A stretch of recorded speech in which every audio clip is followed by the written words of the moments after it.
Barang tentu apa yang disampaikan Pak Eka tadi betul ya, dalam arti kita punya lembaga-lembaga BUMN, di sana ada ID Food, ada Bulog. Dan ID Food dan Bulog ini nanti kan ada di bawah, dalam arti koordinasinya kan ada di bawah Badan Pangan Nasional. Sehingga harapan kita nanti Badan Pangan Nasional itu bisa mengharmonisasi dua BUMN tersebut untuk langkah-langkah mengatasi pangan di Indonesia. Ya sudah barang tentu kami petani, saya di jaringan tani Mbak, saya Ketua Umum Asosiasi Bank Benih dan Teknologi Tani Indonesia. Saat ini ada di 20 provinsi. Jadi harapan kami sebenarnya bahwa Badan Pangan Nasional itu tidak hanya cenderung ke konsumen. Dalam arti tidak hanya melindungi harga di tingkat konsumen.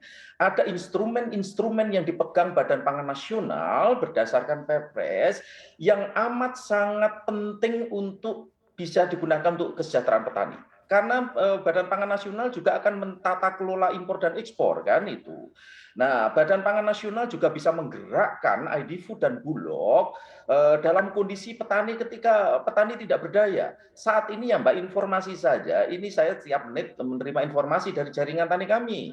Kan di Jawa Timur sekarang di tingkat petani harga beras di bawah 7.000, bisa dibayangkan ini amat sangat menyedihkan. Padahal HPP saja 8.300. Ini tandanya apa? Tandanya BUMN nggak gerak.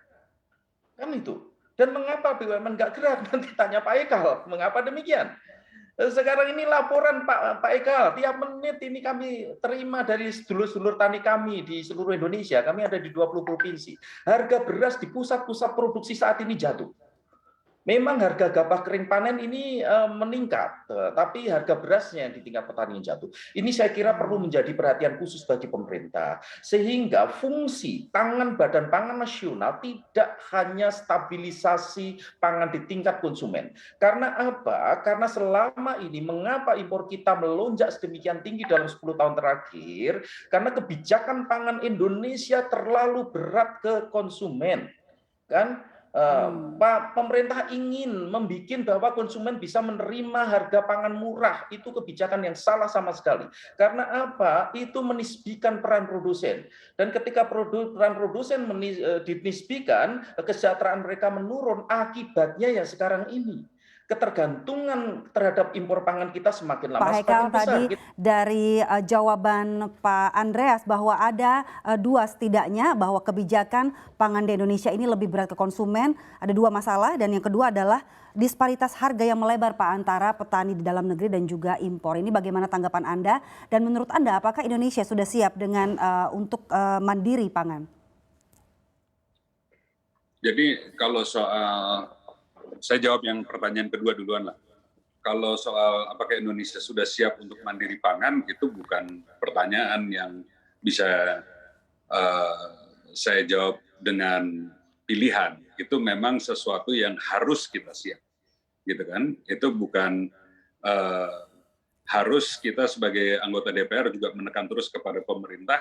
Kita harus pastikan bahwa memang kita siap untuk berproduksi, karena ancaman ini yang kalau dalam kondisi normal mungkin nggak terlalu nampak, tapi pada saat datangnya pandemi dan pada saat datangnya kejadian perang global, pada saat kejadian perang dagang, ini akan sangat nampak dan semakin nampak, dan kita akan menjadi korban. Jadi itu harus sesuatu yang menjadi suatu keniscayaan. Kita harus memang menyiapkan diri, kalaupun siap tidak siap, dunia akan tetap berjalan. Nah, apakah kita mau ketinggalan atau tidak? Yang kedua, kalau soal tadi yang disampaikan oleh Pak Dwi, saya sangat paham apa yang beliau maksud. Memang barang dari negara luar itu datang ke kitanya sangat murah.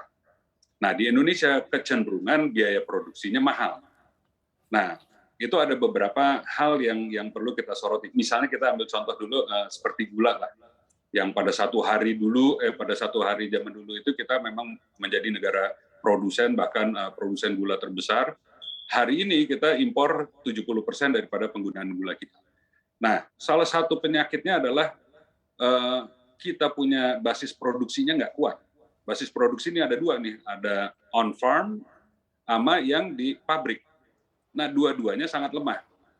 Kita punya produktivitas tebunya rendah, kita punya peralatan pabrik-pabriknya juga kuno.